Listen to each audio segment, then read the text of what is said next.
And third, they had to have 50% of their business consumers be current residents of the Charlottesville statistical area. A lot of people throw out the word SWAM, so just in case people don't know what that means, that is a state certification in the city of Richmond. It's a small, medium, and minority-owned business. A lot of procurement entities that do businesses with minority businesses usually refer to SWAM, so that was just for FYI. Small women and minority businesses? Yes. Okay. And then the metropolitan statistical area is a measurement for the Charlottesville and the area counties around here. We have Greene, Nelson, Louisa, Orange, and Albemarle County, and that's including Charlottesville, Virginia being that. So right now, the population for that is a little more than 200,000 residents. All right, so we're going to go into the demographic information. We went into to find out exactly who the different ethnic groups of the survey. We had 54% African American, 60% Caucasian. The Asian was 14%, and other included Middle Eastern ethnic identification would be 9%, and the Hispanic Latino community was roughly about 7%. The Caucasian population, we found a large number of individuals that are currently partners with minority businesses that happen to be Caucasian. So we made an abstract to that so people can understand that is a significant amount of Caucasian business owners in the minority business community here in town. When you look at the types of industries that took this survey, one would be alarmingly surprised about the different food services and restaurants and caterers here in town. We can go into another conversation of what that actually means due to education, but it was relatively large in comparison to the other categories. And according to the Department of Labor Statistics in Washington, D.C., the only industry that is going to be in this pie chart is going to see industry growth is professional services, professional, scientific, and technical services. When there was a question on the survey to ask a particular business owner that his or her racial or ethnic identification affected their business bottom line. And we come to find out that a large minority businesses in the Charlottesville area do not believe that would be the case. Now, some of the yeses were some people saying that their business was affected because their consumers were underemployed, which affected their bottom line on a monthly basis. The business environment. When we look at the types of resources that were available for the minority businesses, we asked this question of where they actually received their funding sources. And surprisingly to me, in both the offices, the heavy portion of that is coming from their personal accounts and friends and family. Now, nationwide, that's typically been the case, but if you look at this over a 96 period, the share for personal savings and retirement and those family and friends are going to dominate that pie chart in the next coming years.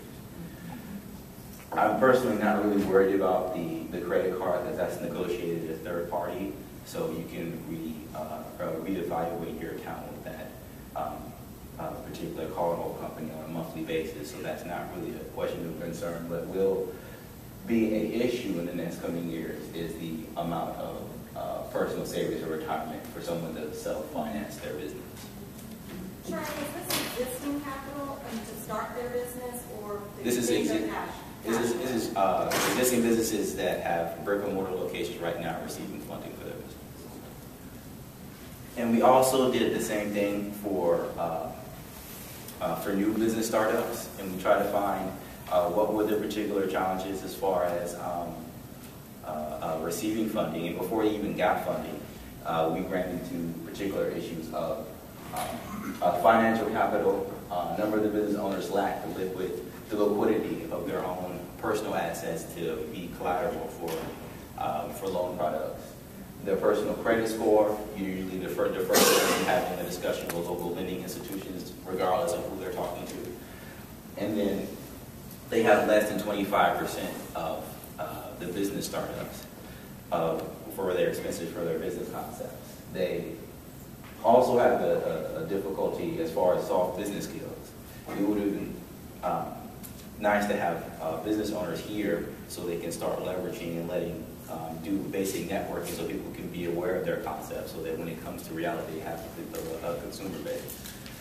And then they're not doing strategic business plans. They're not doing a needs-based analysis. They're not doing a market need analysis. They're not doing a consumer-based analysis. Pretty much what those analyses do is look at the consumer behaviors in the locality, look at the institutions that are within a particular industry, and then looking at what the needs are between that particular industry, pretty much known as gap financing. Try to figure out where you could fit in the industry. Then we looked at the hiring expectations for the businesses that we had surveyed, and slightly more than half are expecting to hire. And then we took it a step further to ask them what types of jobs they would be having, and a large majority of the hiring expectations in the next 12 months from the beginning of this year to the beginning of next year is going to be contract work. Now, when you look at the types of contractors here in town, there's two main populations. There's one that is relatively young, 18 to 26, someone out of high school, trade school, someone out of community college, or someone out from a four-year degree that's unable to find full-time employment or gainful employment in the current marketplace that are offering their services to minority businesses. And then there's an older population that is nearing the end of the professional career that have a 9-to-5, but are doing things on the side to supplement income on a monthly basis. And typically before, for the younger population, they have little to no professional development prior to their contract work due to their inability to find work. But it was really interesting to the experienced professionals who are doing auditing services for accounts, doing cost accounting analysis for businesses, doing internal design. They have a specific track that they do as far as selling services to businesses. So I personally, I think that's one of the most positive data sets that we have, but I never thought it would happen here.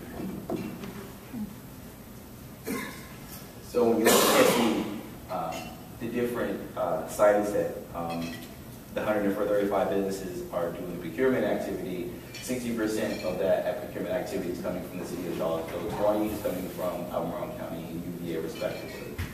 And then we took another step further to see which industries were actually doing contract work, and slightly less than 60% were in food services and caterers. So it's good to see that the city of Charlottesville is actually engaging with minority businesses to do procurement work, but we have to find a way to diversify that, to expand to the other industries that are currently here.